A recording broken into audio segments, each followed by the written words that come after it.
How do you follow up one of the most successful games you've ever created that redefined a genre as well as conventions for the series it was made in?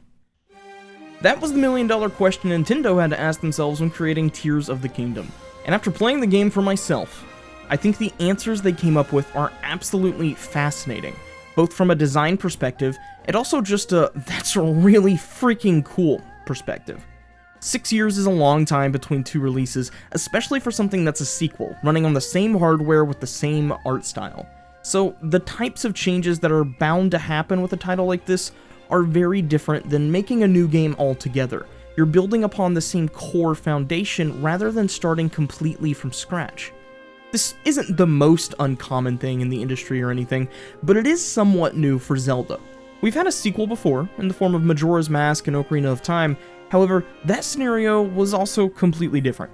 Majora's Mask had only a year of development time, and I believe originally was meant to release on the N64 disk drive as an expansion for Ocarina of Time.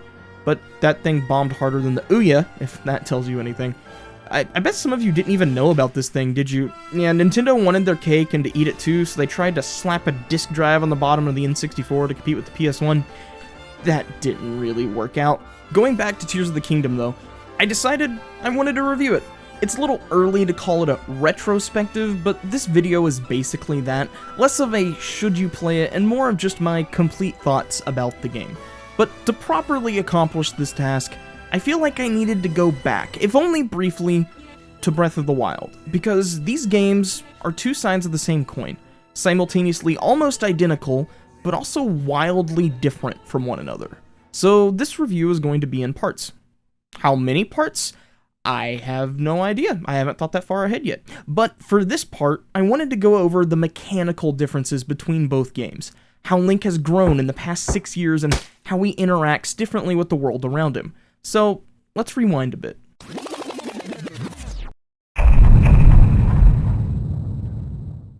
The year is 2017. 19 summers have passed since Link entered the realm of polygons, and he can finally jump.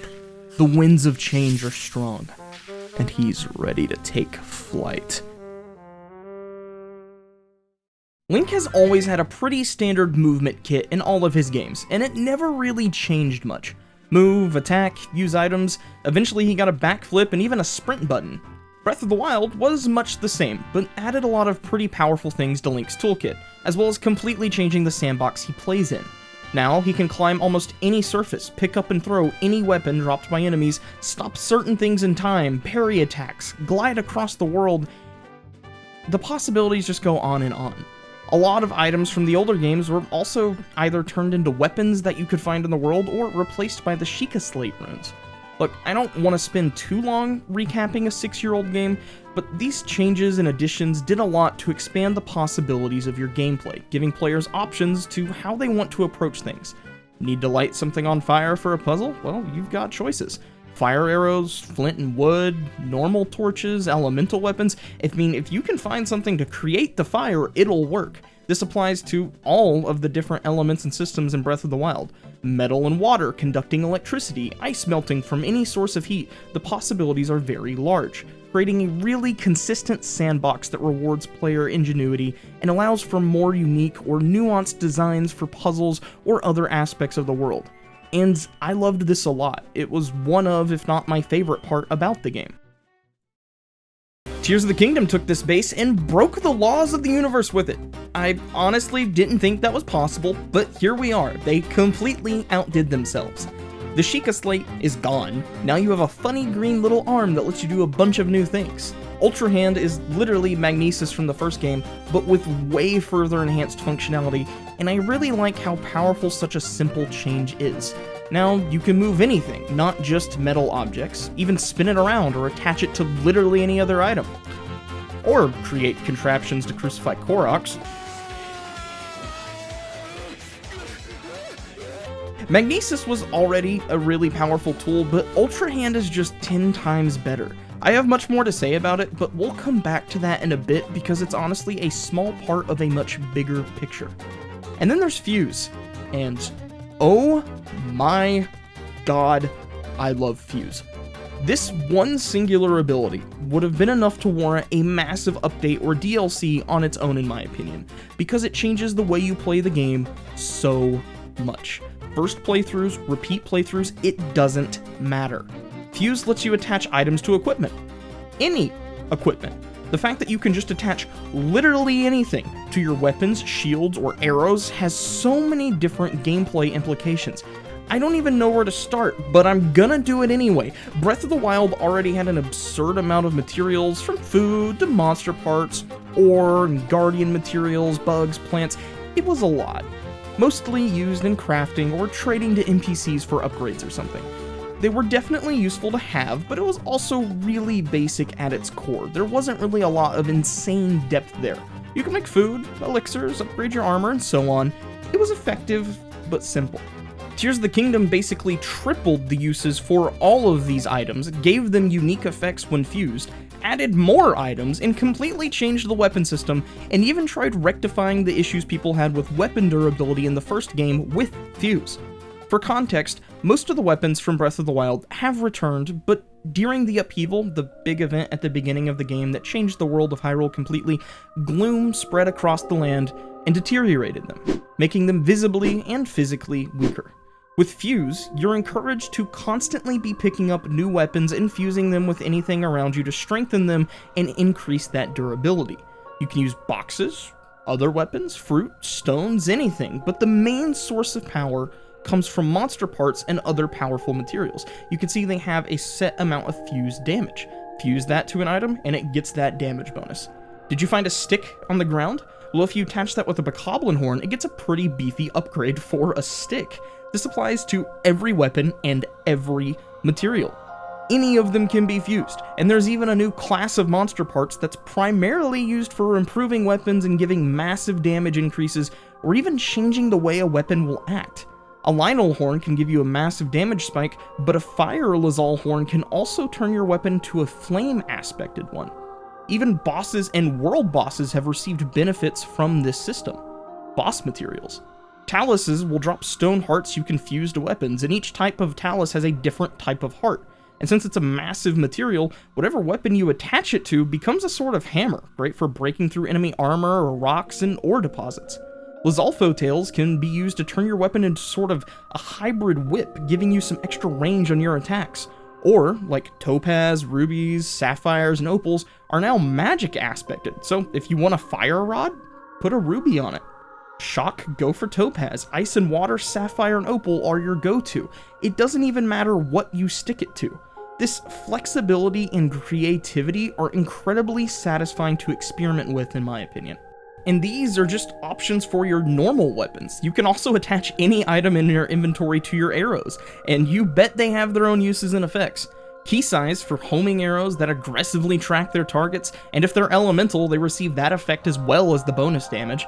Monster horns and any other high fuse damage materials are great for just really strong damage shots. Got a few extra dragon parts? Well, you can make some pretty insane arrows that will most definitely kill you once or twice because you didn't expect the AoE damage to be as crazy as it was with dragon shards. Attaching wings from enemies can also make your arrows fly much farther before dropping off, but I'm not done. How about your shields? You can get some extra height by slapping a bomb on a shield and then doing a shield surf jump. Putting a topaz on your shield and then blocking an attack with it can even shock the enemy. Look, I know I got excited, but these are just a few of the things I could think of off the top of my head. The moment I saw this ability in action, my jaw was on the floor because of how crazy it is.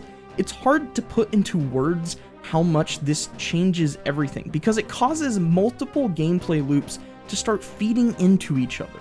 I'm no longer skipping battles, because even if my weapons break, I can just instantly MacGyver a new one with whatever they drop plus my own materials on hand, and I'm getting more weapon materials for killing them.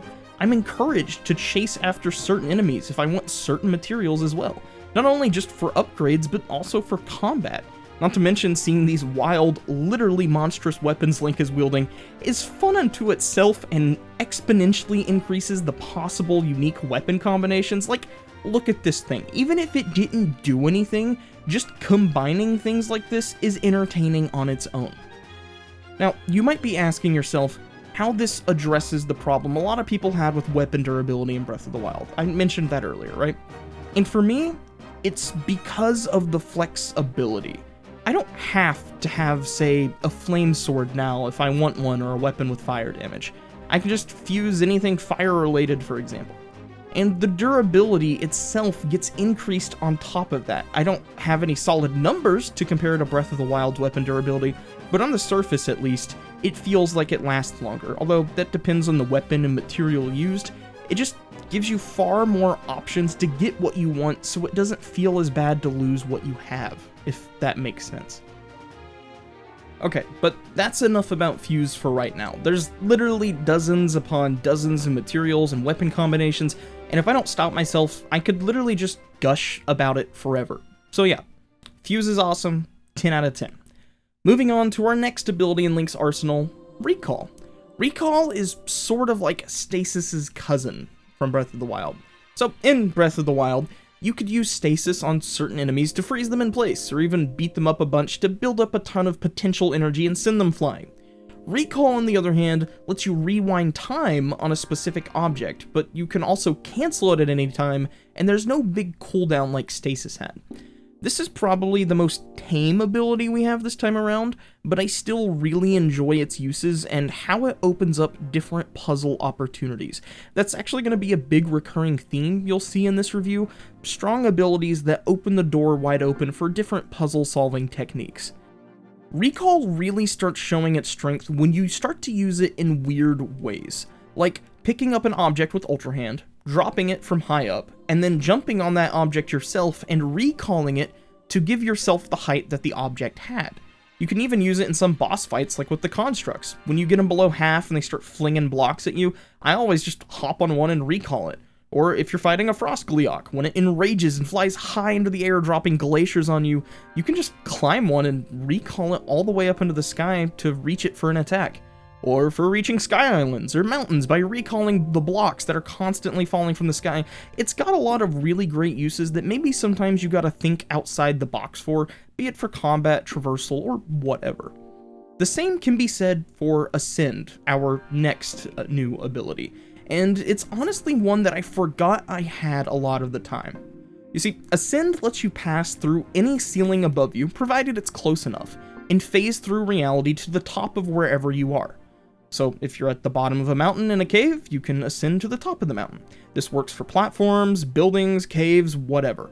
As long as you see the solid green circle, it'll work. There were definitely a fair share of shrine puzzles I struggled to solve just because I forgot I had this ability. It can also be used in certain boss fights. It's got a lot of really great uses. You know, again, with traversal and exploration. It's crazy how these things work. It's almost like they designed them that way. One example of where it took me some time to really grasp, though, like how I was supposed to use it, was this one Skyview tower here.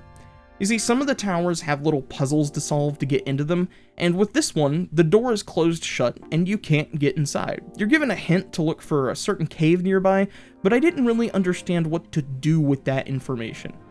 I eventually gave up, only to come back later and have the epiphany of, oh my god, I was supposed to ascend here. And then I tried it, and it worked. I went to the cave below, I ascended, and bam!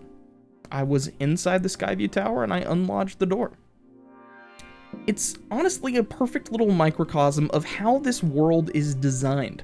The abilities added in Tears were created in such a way to reshape how you view the world around you, or at least that's how it feels to me. It kind of reminds me in Portal, in a sort of way, or at least the phrase, now you're thinking with portals. I sort of had to rewrite my brain to look at my surroundings differently. Again, this isn't a revolutionary concept, but the way it's implemented is really well done. Can I ascend here? What if I attach something to another object? Will that give me a platform to ascend through? How about recall? This stuff really opens up the design of the shrines, but we'll talk more about that another time. Overall, I really like how broad these abilities are in concept. The runes in Breath of the Wild were great, but had very specific use cases. You needed metal objects for magnesis, water available for cryonis, that sort of thing. Because a lot of the abilities and items in Tears just work with anything, Both the developers and players had a lot more freedom in how they approached things, in my opinion. Now, we have one more funny arm ability to talk about, but it goes hand in hand with another system the game added, as well as going back to what I wanted to talk about with Ultra Hand. And that is Zonai devices, magic Legos of destruction.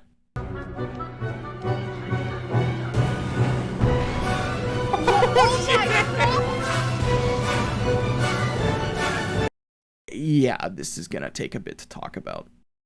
This isn't the story or lore part of this review yet, but let's talk about the Zonai for some context. Long ago, when the Kingdom of Hyrule was first founded, the Zonai were at the forefront of this generation, and they had a crazy amount of advanced technology that improved their civilization and allowed them to do a lot of cool things. When the upheaval occurred, all of these relics of the past came crashing down to Hyrule, as well as the horde of floating islands appearing in the sky. Within these ruins lied Zonai devices. Link is able to attach these devices not only to each other, but to any attachable object with his new arm. And when you activate them, they drain a battery source that he can upgrade throughout the game, and it even replenishes itself over time. Now, not to beat a dead horse, but I promise it's valid, these items, say it with me, completely change the way you approach everything you do in the game. Combat, exploration, puzzles, travel, all of it. They're essentially Legos that can be used as you see fit. Do you want to build a plane? Slap a bunch of fans on the back of a glider and you're done. You can even put a steering stick on it to control it yourself, or just step on different parts of the glider to give it certain bank angles like a real plane, and that works too. Cars, tanks, automated defense machines, boats, planes, weapon systems, there's so much you can build with the Zonai system. When I first started the game, I thought this was really neat, but assumed there was only like 5 or 6 different core devices to build off of. I have never been so wrong in my life. There are 25 different devices you can build with. Fans, balloons, carts, rockets, beam emitters, flamethrowers, mirrors, automated carts that search out enemies, batteries, big batteries, wheels, monster truck wheels with nutty suspension. The list goes on. And they all just work together flawlessly. You can literally just attach these things together with Ultra Hand and hit them to turn them on. Like, seriously, everything I tried just works, and I've never had a single bug with any of these devices. It's honestly awe-inspiring how well and functional this system is. You've probably seen a lot of the videos, and I even showed a few snippets earlier, but the amount of things people have built in this game is ludicrous and is part of the beauty of it all. It's what Banjo Nuts and Bolts wishes it was. It's just unadulterated player freedom, and I think that's amazing. In a game as expansive as Tears is, with such massive open world areas, having different avenues of success and freedom is incredibly important. There's no right or wrong answer to whatever problem is placed in front of you, and the Zonai devices just give you even more options to solve them. Nothing I can say will really put things in perspective for you until you've played around with it yourself. It's been like that for all of my friends I've told about it, and they didn't really get it until they messed with it on their own. The system is massive and allows for far more experiences and types of level design. Without this, there would be no way to traverse the Sky Islands, or the cold black vastness of the depths. You wouldn't be able to place world bosses like a King GLEEOK at the farthest reaches of the heavens, or have temples at the bottom of the earth and at the top of the clouds. These features are integral to the design of the game, rather than just an outside system slapped onto Breath of the Wild's base. Just do a handful of shrines or a single temple and you can see that for yourself. Oh, and to a certain friend of mine, as well as a few other individuals who said this part of the game wasn't really a Zelda game, you're silly. If turning into a wolf, sailing the open sea, time traveling, phasing into walls, using masks to turn into denizens of Hyrule, and flying through the sky on a loft wing can be a Zelda game, so can building mechanics. I didn't even talk about the train or turning into a bunny rabbit. Literally everything that makes a Zelda game is here. If we really want to be petty, it's more of a Zelda game than the others because it's built in the spirit of Zelda 1. Look, I love y'all to death, but let's just drop this little shtick. It's really dumb, but don't get me wrong, it's totally okay to not like it. You can dislike the system, and that's completely valid. That's your opinion. But to have this whole "it's not a Zelda game" stance is honestly just really reductive in my opinion and historically inaccurate. Like, I'm not actually mad about this, but I just think it's a really funny thing that people think. Like, how does this thought even enter your head? Anyway, back to the Legos. The system is great, and there's even one final Zonai ability that will help you out. If you ever find building things by hand tedious, or if you don't have the materials you need, say hello to Auto Build. Auto Build is an optional ability you can find out in the world, and it lets you automatically build things based off of either schematics you can find throughout your adventure, or through a history of your recent creations. You can use your own materials or mine Zonite in the wild to substitute them in. Zonite is like a special type of ore. The substituted pieces can't be broken apart from that schematic, but they work exactly the same as your normal devices, providing a really nice way to speed up the building process or provide you with something you need in a pinch. There's also a lot of different schematics you can find that make some pretty cool stuff. Most of them are found in the depths, at abandoned mines and Giga hideouts, but there's a few I believe you can find on the surface. My favorite schematic is probably the dirigible, mostly because I didn't realize that this was a thing you could do. At its core, it's just a hot air balloon platform, nothing really special, but it's got some torches on the side that help keep it going even when you deactivate the flame emitters. That's something I never even would have thought to do, and helps if you're low or just want to conserve your battery usage for whatever reason. Though realistically, that's not much of an issue unless you haven't fought any Zonai enemies in a while. You can find Zonai charges and large Zonai charges throughout the world and by fighting Zonai constructs or just in chests. These can be used for two things. You can deposit them along with any other Zonai materials at this little gumball machine, which will randomly spit out Zonai devices depending on what that particular machine offers. Or you can consume them and they can refill and even overcharge your Zonai batteries. So with the right machine and even batteries or charges, you can basically keep things running forever. Your only limit is if you're using an item like a glider, which will disappear after it's been used so much. That part is kind of unfortunate, but I imagine they implemented these restrictions on certain objects to keep things from breaking too much. But that's all of Link's core abilities that I wanted to talk about for now, which leaves one more thing we have to discuss, at least in terms of mechanics. Before that though, there's a few other things I just kind of wanted to quickly go through because I wasn't really sure where to put it. So I'm just gonna run through them one at a time, like a little random list of fun things. Link's bullet time when using a bow works a little differently now. In Breath of the Wild, it used to just constantly drain stamina when you were in the air, but now it drains a set amount of stamina per shot instead. I honestly really like this change. It's more of a nice quality of life thing than anything else. Also, a lot of weapons now have some preset traits depending on what they are. For example, Zora weapons deal more damage when they're wet.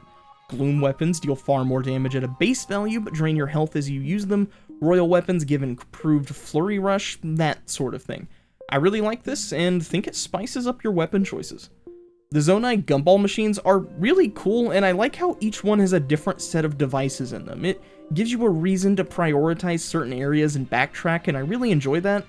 Also, it just kind of makes me feel like I'm playing Mario Party 5. Link can throw any of his materials now, just like a weapon. Seems simple at first, but throwing bombs or elemental monster parts are great for combat. Some things even just have utility, like throwing a splash fruit to remove sludge around Zora's domain. Forgot to mention this during the Zonai device talk, but all of these items are also able to be fused to equipment. Want a flamethrower shield, a rocket arrow, a hydrant sword? All possibilities, and all also incredibly useful depending on your scenario. Link has 40 heart containers this time around, up from 30 in the last game. I honestly didn't expect them to raise the amount of health, but given how big the game is, it's honestly needed. Link got a lot of power increases this time around, and to compensate, the game got a lot harder too. I'm not even kidding. There's some pretty nasty new monsters as well as just dangerous terrain, and while I don't want to go into detail about that stuff in this part, it's something I wanted to mention. Horses can now tow things. There are wagons. I just think this is really freaking cool. Both for side quests and just carrying shit around that you can find in one place all the way to another, it's a very small thing, but I just find the fact that you can do it really fun.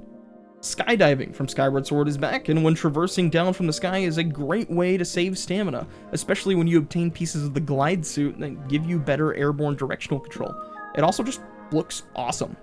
The loading screen now shows a full map of where you are to where you're teleporting to, along with the rest of your progression information. This is sort of a mechanic, and I absolutely hated how bland and boring the loading screen from Breath of the Wild was. So this is a million times better for me, as well as just a better use of functional space on the screen. Okay, now that that's all out of the way, let's talk about our final topic. The sages. In Breath of the Wild, Link was able to obtain a unique champion ability each time he completed a Divine Beast. Rivali's Gale, Mipha's Grace, Urbosa's Fury, and Daruk's Protection. All of these abilities were incredibly strong and downright broke a lot of balance, but they were also really fun, so I'm not really complaining too much. In Tears of the Kingdom, we have a similar system in the form of the Sage Powers. The 4 little pseudo-champions you meet in the first game, well, they're back. Tulin, Yunobo, Sidon, and Riju. And as you complete the main quest, they become sages, and will grant you a piece of their power in the form of a special Zonai ring on Link's arm. These are spirit versions of themselves that carry their sage power with them. And not only that, they also just follow you around and fight enemies by your side like some sort of fellowship of the Triforce. This in itself is pretty badass, and while the actual powers these sages provide are nowhere near as powerful as the champion abilities were, they are still very useful. Tulin can provide a strong gust of wind behind you facing whatever direction you're looking in. This is great, not only for just getting some airflow behind you, but also extending your glide time and distance with your paraglider. This is probably the most useful sage power for moment-to-moment gameplay, and I am so glad I got him first. Sidon gives you a protective bubble shield that will block a single attack, or you can attack yourself to create a ranged water blast, useful for the shield as well as certain sludge enemies. I didn't really make use of him too much, but any excuse to have the best boy around is a good excuse. Yunobo can be launched in any direction as a giant Goron cannon. This also works when piloting vehicles, and he automatically places himself in front of you. It's pretty cool. Yunobo finally has some balls that he lacked in the first game, and I like using him to break down massive rocks instead of wasting my bombs or hammers. And Riju has a version of Urbosa's Fury that procs when you fire an arrow. The longer you wait before you fire, the bigger the blast radius becomes. I really like this one, but it's definitely not as easy to use as Urbosa's Fury was, but having it just charge up until you fire an arrow is nice. Oh, and there's also a 5th sage in the form of a robot suit you can enter, walk around in, use for combat, traverse deadly terrain, and attach Zonai devices to. It's really random, but Minoru is a G, for real. I ended up doing this quest way out of order and finding it far earlier than you're technically supposed to. More on that in one of the next parts, but for now, I want to stay on topic of their mechanical uses. All of these things are really awesome in their own right, and I really enjoy them all. But there's just one unfortunate problem I have with them. The only way you can activate these abilities is by interacting with the Shade directly. Sure, Tulin and Yunobo will come up to you when you're in the air or on a vehicle, but on the ground, I gotta look around, find them, and talk to them, hoping I don't accidentally talk to the wrong one. It's not the most frustrating thing in the world, but coming from Breath of the Wild where it was either automatic or a button press, yeah, it's kind of annoying. Again, it's not a deal breaker, but man, I wish there was a button or a wheel for it or something. I feel like some other controls could have been condensed down to make room for this. Not to mention, sometimes since you have 5 NPCs following you and fighting with you, they occasionally get in the way and it's hard to see what's going on. They don't functionally get in the way, but the screen space just gets kind of crowded. It's not terrible, but if I know I won't need some of them for a certain period of time, I'll deactivate them for a while and just keep randomly exploring.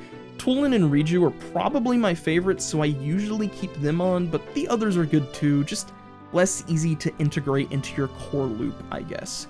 You can also upgrade these guys, but I'll get into more of that when discussing the world in a future part.